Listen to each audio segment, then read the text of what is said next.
കൊച്ചമ്പ്രാൻ അംഗം ജയിച്ച് ഇപ്പം എത്തും തിരുമേനി. എന്നിട്ട് എവിടെയോ വിജയജ്യോതി? കൈവിളിക്കാതെ കാര്യം നടന്നാ അച്ഛനെ അറിയിക്കാൻ അക്കരെ നിന്ന് ടോർച്ച് തെളിയിക്കാന്ന് പറഞ്ഞാണല്ലോ ഗിരീശൻ. ഇക്കണ്ട നേരമായിട്ട് തെളിഞ്ഞില്ലേ ആ ജ്യോതി? അത് ഇപ്പൊ തെളി കണ്ടോളൂ.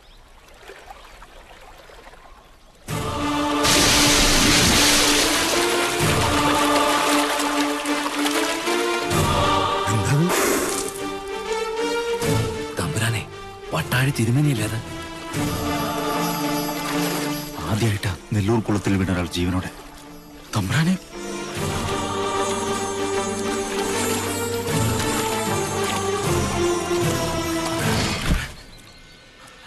അയ്യോ കൊച്ചമ്പ്രാൻ, തമ്പുരാനെ എടുത്തോ മോനെ. ജയ ജയ ജയ വിളിക്കണ്ട, വിളി കേൾക്കില്ല. മഹാഭാവി, എന്റെ മോനെ നീ എന്ത് ചെയ്തു?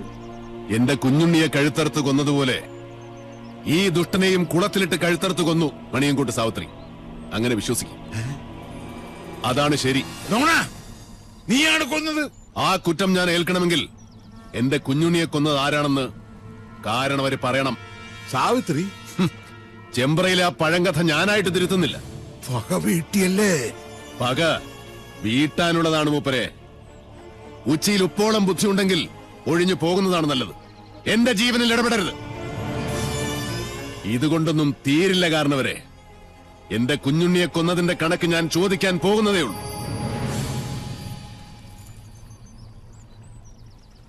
ഒളിയുദ്ധത്തിന് വന്നവരിൽ ഒരാൾ കൂടെ നാളെ പൊങ്ങും. ചൂണ്ടക്കാരൻ വാസു. അപ്പൊ വിഷാരിയോ?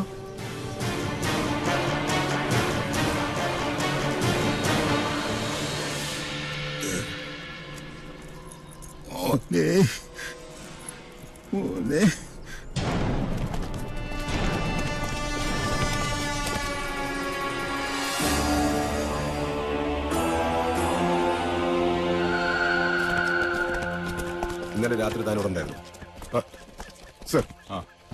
എന്തൊക്കെയാണോ തന്റെ ലിമിറ്റിൽ നടക്കുന്നത്? സർ, മണിയൻകൂട്ടുകാർ പറയും പോലെ ഇത് പണ്ടേ അടിച്ച് നാമാവശേഷം കണ്ട കാലം കഴിഞ്ഞു. പക്ഷെ സമ്മതിക്കത്തില്ല. എവിടോ തന്റെ വാസ്തുശില്പി? അകത്തുണ്ട് സാറേ. ഇവനൊരു മുഷ്കന. ഞാൻ നേരത്തെ ചോദിച്ചപ്പോ ഭജനയിലോ ഭണ്ഡാരത്തിൽ ഇരിക്കുകയാണെന്ന ഈ കയ്യാളം പറഞ്ഞത്. ആദ്യം സാക്ഷി വിസ്താരം, പിന്നെ മതിയുടെ ഗുരുമുഖ ദർശനം. വാ അഗസ്റ്റിൻ, ഈ പട്ടേരി പയ്യനെ കൊണ്ടുപോ. സ്വാമി വാ. കരയണ്ട. ഇന്നലെ എന്താ ഇവിടെ സംഭവിച്ച കുട്ടിയെ? സത്യത്തിൽ ആർക്കാ കൈപ്പട പറ്റിയത്? രണ്ടാം സാക്ഷി മിത്ര കൊച്ചമ്മ എവിടെ? കുട്ടിയുടെ മിത്രത്തെ വീട്ടിലേക്ക് പറഞ്ഞു വിട്ടു. അനിയന്റെ കണ്ണിലുണ്ണിയെ ഞങ്ങൾക്ക് വിട്ടുതന്ന് വീട്ടുകാരിയെ സേഫാക്കി വിട്ടുവെന്ന് നാട്ടുകാരിനി പറയും. അരുതാത്തൊന്നും പറയരുതേ. ഏട്ടത്തിക്ക് വിഷമം കൂടിയിട്ടാ പോയത്. മുതുകിൽ മാത്രമല്ല തലയ്ക്കും കുത്തിയിട്ടുണ്ട്, വലതു ചെവിയുടെ ഭാഗത്ത്. പിന്നിന്ന് മാത്രമല്ല കുത്തി വീഴ്ത്തിയത് അല്ലേ?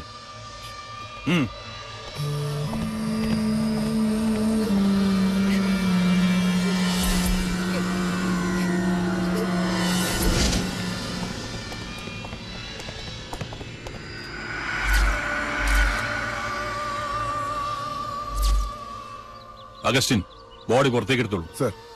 കാര്യങ്ങൾക്കൊക്കെ ക്ലാരിറ്റി ആവുന്നതുവരെ സംഗതികളൊന്നും സിമ്പിളായി എടുക്കണ്ട. Yes sir.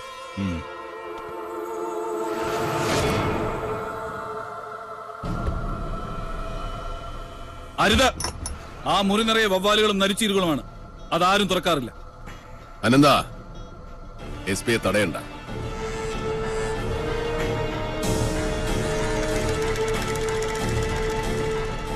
Mister S P, Nellore മനയിൽ ഒരു ശവം കൂടെ വീണ് കിടപ്പുണ്ട്. ശവമോ? ആരുടെ? ഇന്നലെ രാത്രി എന്നെ കൊല്ലാൻ വന്നവരുടെ കൂട്ടത്തിൽ ഒരുത്തൻ വഴിതെറ്റി കയറിയത് ആ മുറിയിലേക്കാണ്. തുറന്നു നോയിക്കോളൂ, അസ്ഥിവഞ്ചനമെങ്കിലും കാണും. അഗസ്റ്റിൻ,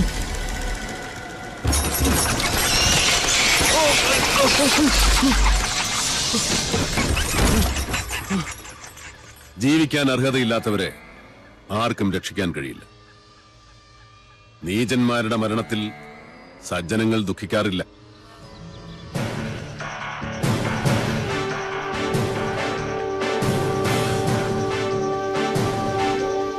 നിൽക്കണം.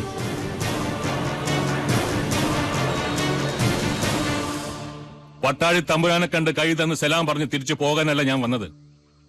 ഈ മരണത്തിലൊക്കെ നിങ്ങളുടെ കൈയില്ലേ? എനിക്ക് നിങ്ങളെ സംശയമുണ്ട്. സംശയിക്കണം സാർ. എല്ലാ സത്യാന്വേഷണങ്ങളുടെയും തുടക്കം സംശയത്തിൽ നിന്നാണ്. സംശയമല്ല, സത്യമാണ്. പ്രതികാരം ചെയ്യാൻ പട്ടാഴി മാധവൻ തുനിഞ്ഞിറങ്ങിയാൽ ആർക്കും തടുക്കാനാവില്ലെന്നറിയാം. ഇനി എത്ര ശവം കൂടി വീഴാനുണ്ട് ചമ്പ്രയിൽ? മീരാൻ സാഹിബ് വരണം. തുളസി, ഊണിന് ഏമാനുണ്ടാവും. ഇല്ല തമ്പുരാൻകുട്ടി, അത് പറ്റില്ല. ഇന്ന് SP യുടെ ക്യാമ്പ് ഇവിടെ. ഇല്ലത്തെ ചോറ് ഞാൻ ഒരുപാട് ഉണ്ടിട്ടുള്ളതാ. പരിചയമില്ലാത്തവരുടെ മുമ്പിൽ വെച്ച് ഞാൻ തമ്പുരാൻകുട്ടിയോട് പരിചയക്കേട് കാണിച്ചു, പോലീസ് കളിച്ചു. തമ്പുരാൻകുട്ടി ക്ഷമിക്കുക. ഇതിലൊന്നും ഒരു കാര്യമില്ല. സീസറിനുള്ളത് സീസറിന്, കാഫറിനുള്ളത് കാഫറിന്. കുപ്പായമിട്ടാൽ എല്ലാ മുഖവും ഒരുപോലെ കാണണം, അതാണ് ശരി. ആ കുട്ടിയോട് എന്ത് തരക്കാരെന്ന് അറിയാത്തതുകൊണ്ട് ഞാൻ ഏത് തരക്കാരനാണോ ആ തരക്കാരായി വളരാനാണ് ഞാൻ അവരെ പഠിപ്പിച്ചത്. പിന്നെ SP ക്ക് എന്താ അറിയേണ്ടത്? എല്ലാം വിശദമായി പറഞ്ഞുതരാം.